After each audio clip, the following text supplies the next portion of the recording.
is Marie Louise Vollbrecht. She's a biologist with the Humboldt University in Berlin. We're going to talk about why in biology there's only two sexes. Of course, this is a super interesting topic with all the talks about gender and sexes and language changes and things like that. And I think a lot of it, we're all confused at the end of the day. So I want to go back to nature a little bit and actually look what happens in biology. You made a statement, you said that in biology there are only two sexes. And I want to know why that's the case. But before we go there, talk to us a little bit about your background. What are you doing at Humboldt University? Yeah, I am a PhD student. I'm doing my PhD in behavioral physiology. So this is where you look how the neurons or the brain is influencing behavior in animals. And I'm doing research in electric fish. I'm trying to figure out how their brains work. Yeah. So what prompted you to actually get into that and make that statement in the first place? Was that observation? Was that something that was revealed to you? Was that just something where you thought, oh, we're just all going in the wrong direction? Yes, so there were several reasons I got involved in this discussion. I mean, first of all, every biologist knows that there are only two sexes. This is basic knowledge. This is what you learn in high school. This is what every student, at least in Humboldt University and all the other universities in Germany I was in, learns really in the beginning. But I felt and I saw that a lot of people are confused about how many sexes there are. Are there two? Are there three? Is there a spectrum? And there was a lot of discussions online.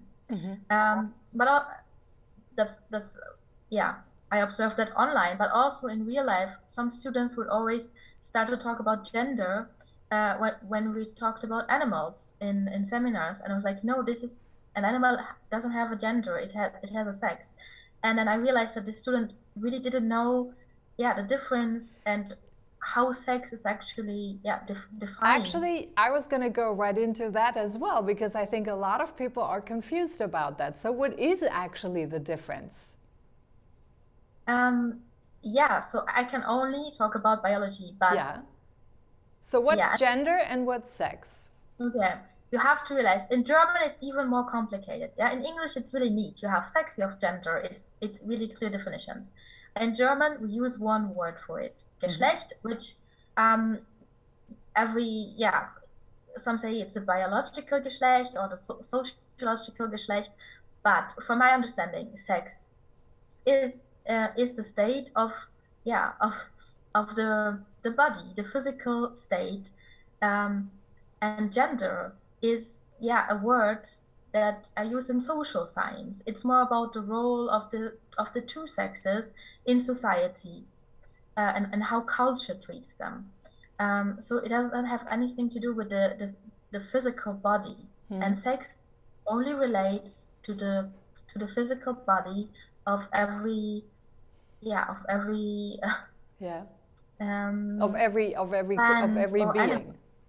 Of every being.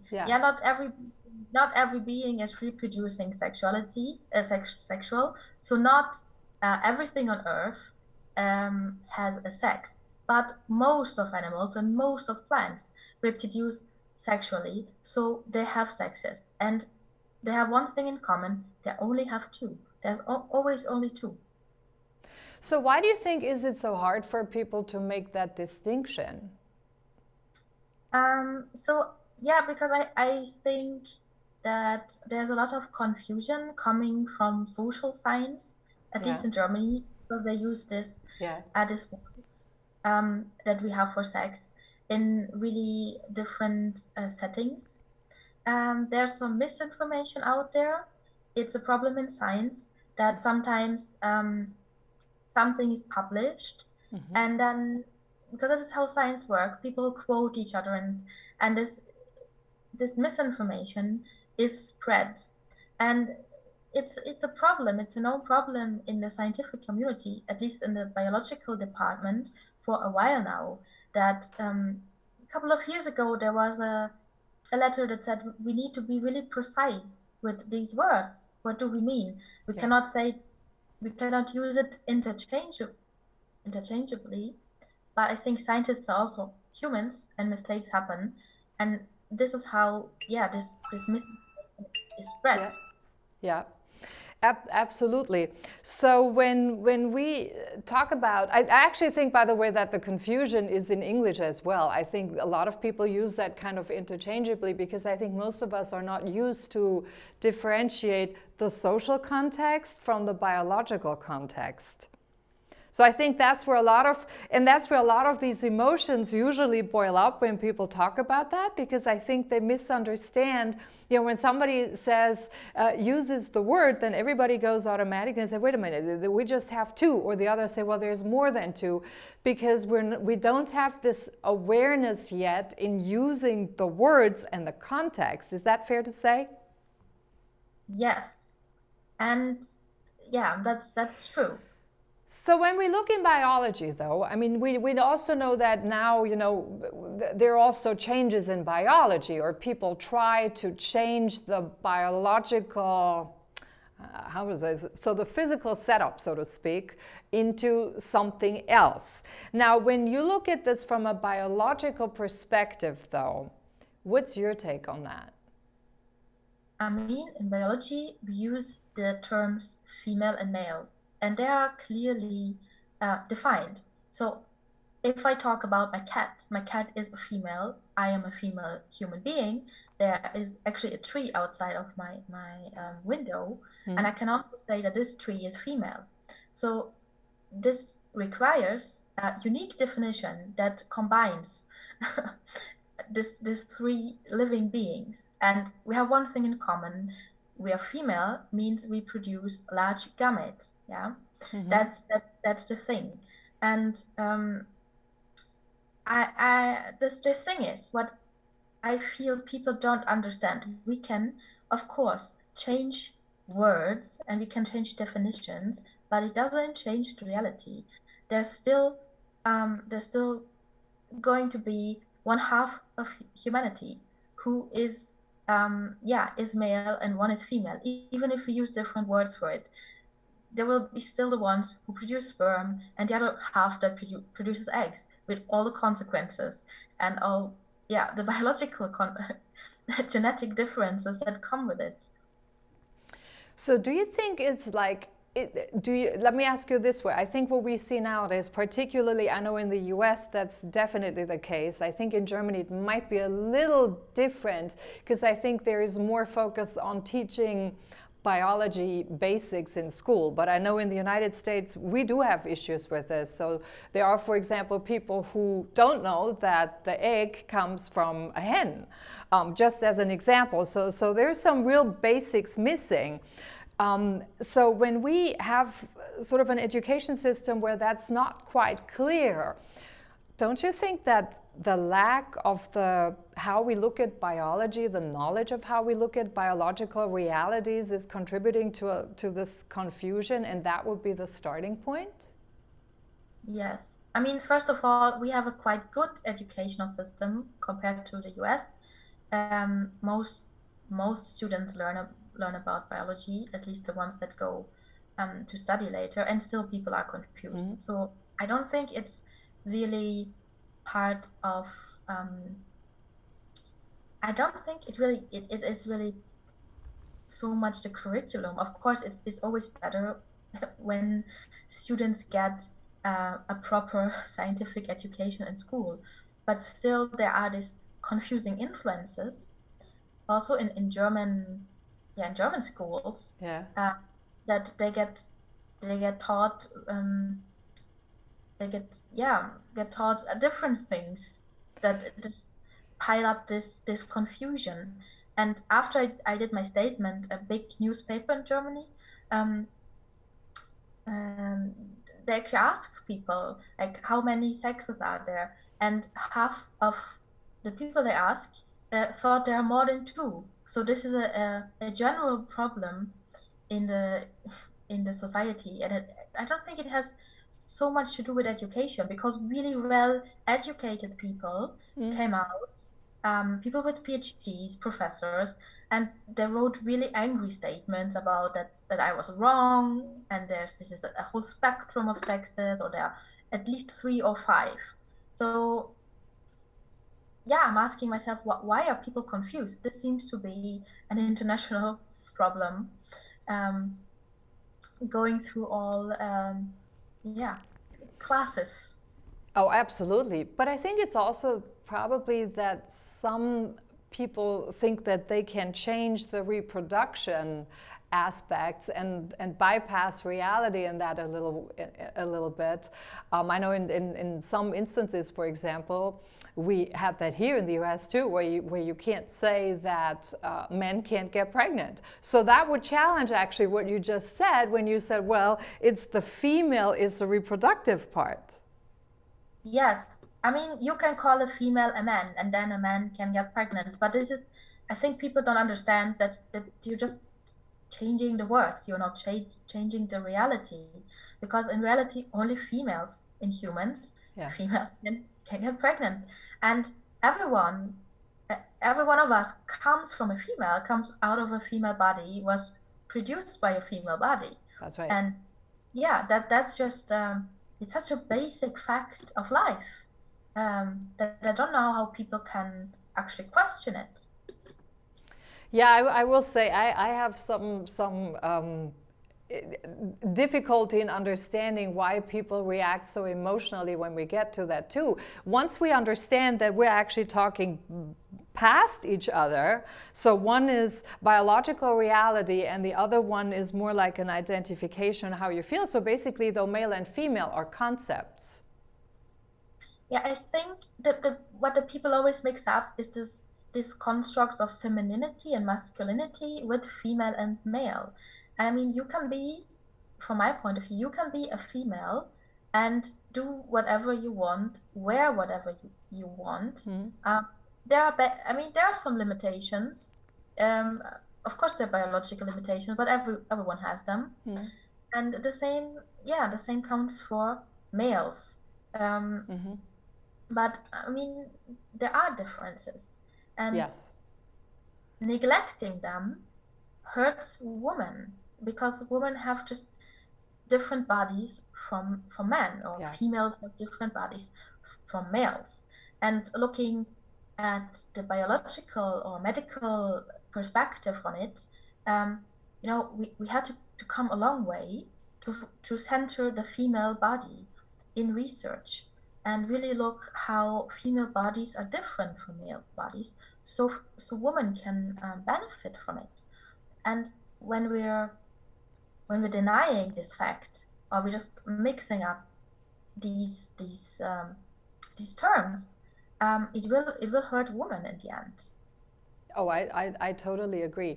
Now, is it fair to say, Marie Louise, that in biology, when you look at across the species, is it fair to say that this concept applies to all of them, most of them, part of them, all of them?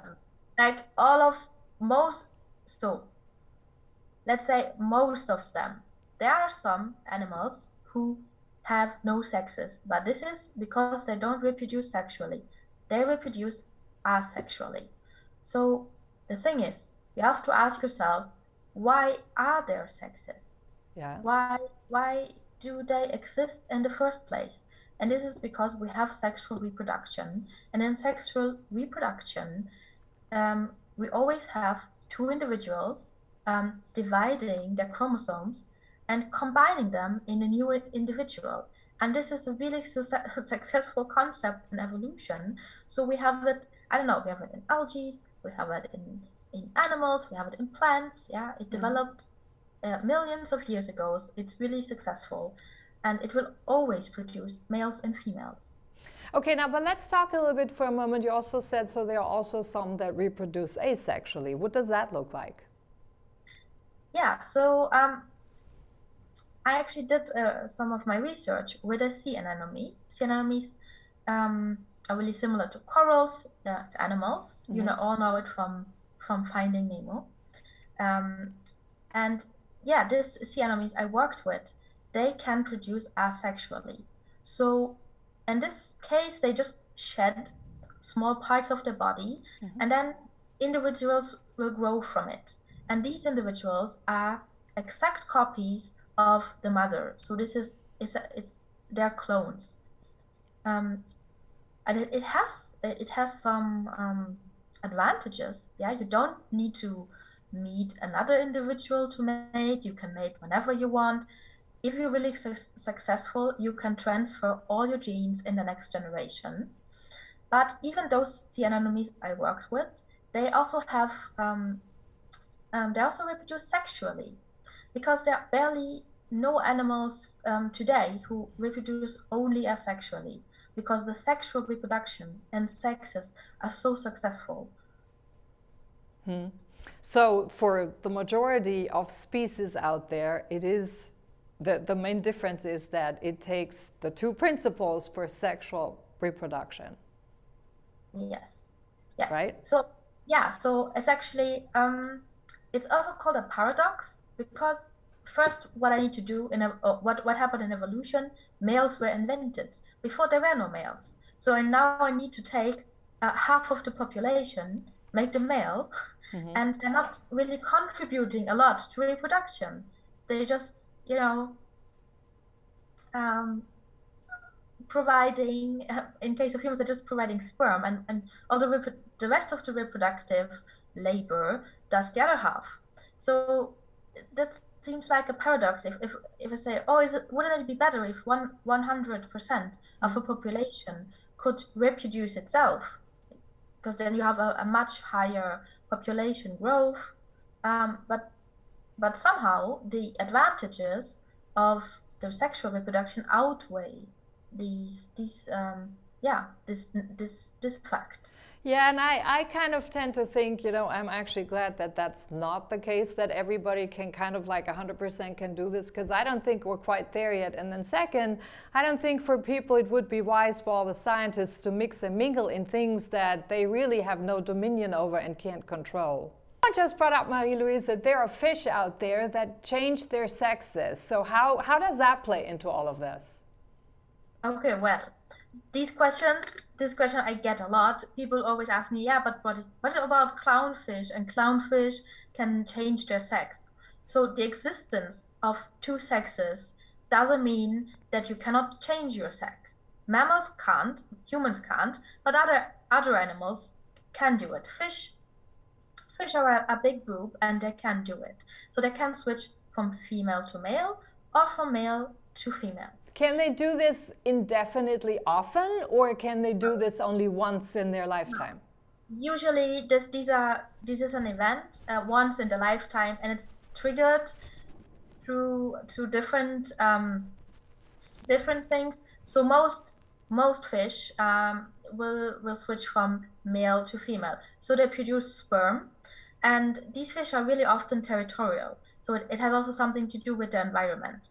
And when they find a territory which they can protect because they're big males, then they will switch and produce eggs. And for a short while, a handful of fish can produce both for the same time. But this is really rare. Other animals can produce like some worms can produce sperm and eggs at the same time. Fish, most of the cases, first produce sperm and then switch to egg.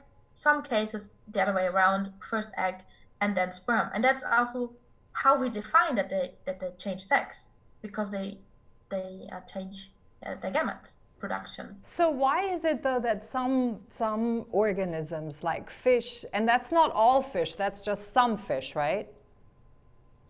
Not all fish, some fish can do it. Okay. So, and some fish can do it and some cannot. Do we know actually why those who can do it and others cannot? I mean, it's you cannot say it indefinitely for I cannot tell you for every species, but there's usually a reason. So most people always ask what's about the clownfish, because clownfish they have a really interesting social structure. They live in groups, And this group has only one female, one big dominant female, and a lot of subordinate males, and some, you could say, proto-males. So they're not really developed into males yet.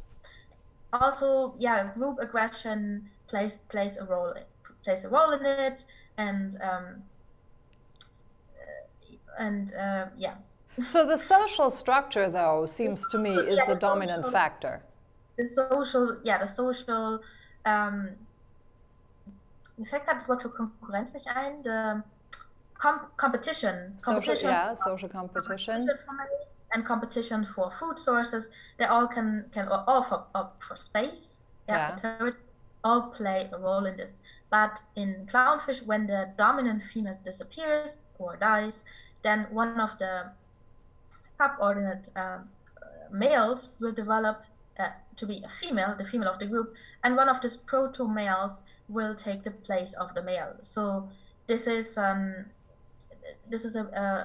but only an event that is triggered by the absence of a female in the group.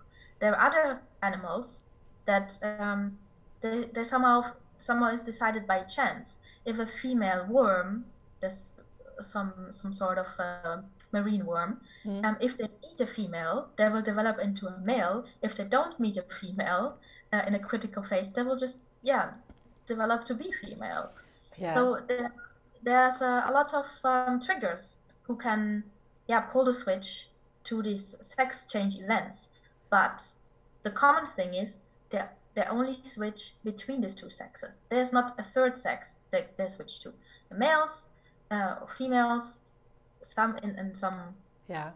And it seems, and as you said, it's very much determined of the overall ecosystem they live in and the purpose of how this works and how it's sort of ingrained in their structure. So I think, because I'm sure some people would come out and they would say, well, if fish can do it, then so can we. Yeah, but then I say fish can breathe underwater, and so you can't.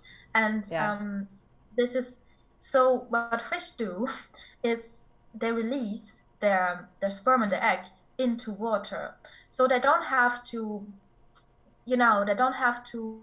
really do a lot of reconstructions their internal organs. They just have to switch the productions between sperm and an egg, because aquatic animals. But if, for instance, a mammal would do it, a mouse, then the female mouse needs to get rid of all the internal organs. That does just make no sense.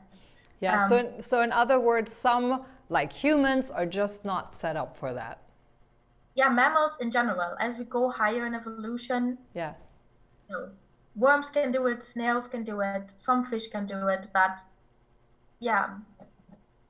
humans can't. You can't change sex. It's also a fact. And your presentation to other people, for example, or to your public audiences, are there some key points that we haven't talked about yet that you want to bring up? No, I mean, sexes are good. Sexes bring okay, wait, let me start again. So the good thing is that we have two sexes, because I think people always treat it as this is so boring, and it's this. But actually, from this two sexes, we get this wide variety of organisms out there, and I find this quite outstanding. Yeah, and I think the key message that we can take away is that there really is a difference between the social construct and use of it and biological facts and basics in how what sex actually is and is meant to and does, correct? Yes, sex is just a fact, and it's in every cell of our bodies that sex plays an important role in every tissue, in every organ, in every body. Sex is just an undeniable fact, but it doesn't have to dictate anything about your life in a society. This is just the fact. This is just reality. So then the personal identification, that's a different thing. Of course, there's also the saying that in the spiritual sense, it's a little different, because as a spiritual being, we're all both anyway. So we all have male and female components as a spiritual being, but in the physical, that's not the case. For reasons that you just mentioned, because, for reproduction, for example, it takes two to come together. I think that's also where a lot of the confusion comes in, because people do not understand that as spiritual beings, we actually have both. You have male parts and female parts. Just when you look at your overall body, there's a male side, there's a female side in a spiritual concept, not a social construct, not a physical, but in a spiritual concept. But then on the physical side, there are specifics that make a woman and a man. Yes, I mean, that's the question. What makes a woman and what makes a man? Like, is there only, I mean, we have the biology, that do we have to take biology as the only definition? Like, does the definition in society has to be the biological one? And I think yes. I think a woman is a female human being, an adult human female. But this is just my personal opinion. There's also other people who define womanhood differently. But I think we need to come together as, and look at the facts. Exactly, and look at the facts. You can say, these are bodies, these is everyday life.